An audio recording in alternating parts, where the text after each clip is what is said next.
दोस्तों खबर निकल के आ रही है माइक्रोसॉफ्ट और चाइना की तरफ से। माइक्रोसॉफ्ट खरीद सकता है इस चीनी ऐप का ग्लोबल बिजनेस, लेकिन 15 सितंबर से पहले उनको ये डील करनी होगी। चीन के popular short video app TikTok के भारत में फिर से एंट्री हो सकती है। इसका कारण यह है कि अमेरिका की दिग्गज सॉफ्टवेयर कंपनी माइक्रोसॉफ्ट टिकटॉक का ग्लोबल बिजनेस खरीदने पर विचार कर रही है। इसमें भारत और यूरोप का कारोबार भी शामिल हो सकता है।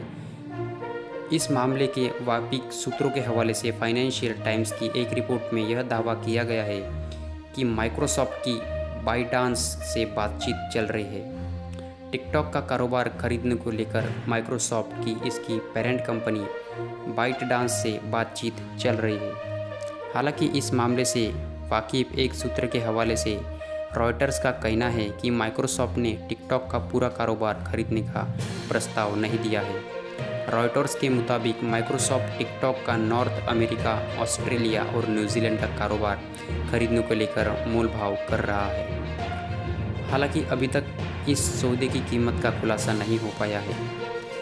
बाइटडांस के एग्जीक्यूटिव टिकटॉक की वैल्यू 50 अरब डॉलर से ज़्यादा आंक चुके हैं। अमेरिका ने टिकटॉक पर लगाया बैन।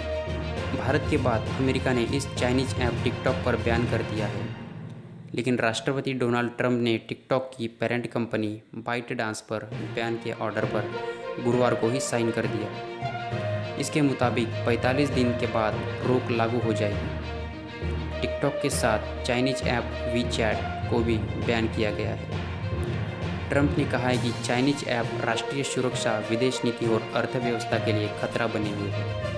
इस वक्त खास तौर से टिकटॉक पर कार्रवाई को लेकर आदेश जारी किया गया है। टिकटॉक ऑटोमेटिकली यूज़र की जानकारी हासिल कर लेता है।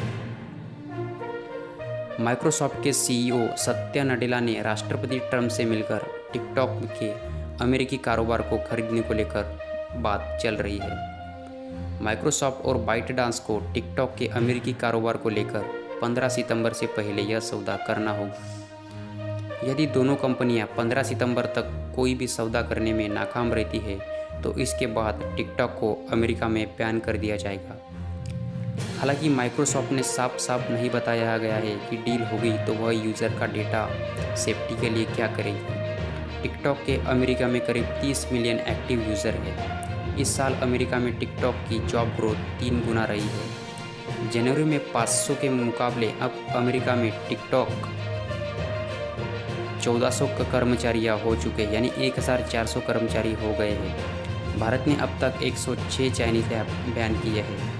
अमेरिका से पहले भारत भी चाइनीज़ ऐप के खिलाफ डिजिटल स्ट्राइक कर चुका है। लद्दाख की गलवान घाटी में सीमा विवाद के बाद भारत ने जून के आखिर में टिकटॉक समेत 59 चाइनीज़ ऐप बैन कर दिए। इसके बाद दूसरे फेज में चीन के 47 और ऐप पर रोक लगा दी है, लेकिन इस ऐप की लिस्ट जारी नहीं की गई। दूसरे फेज में बैन किए गए ज़्यादातर ऐप पहले से ही बैन ऐप के क्लोन में थे, यानी कि ये ऐप पहले से ही बैन हो चुके थे, लेकिन इनका दूसरा वर्जन निकल के आया था। तो देखना यह होगा कि टिकटॉक बिकता है या फिर नहीं बिकता है।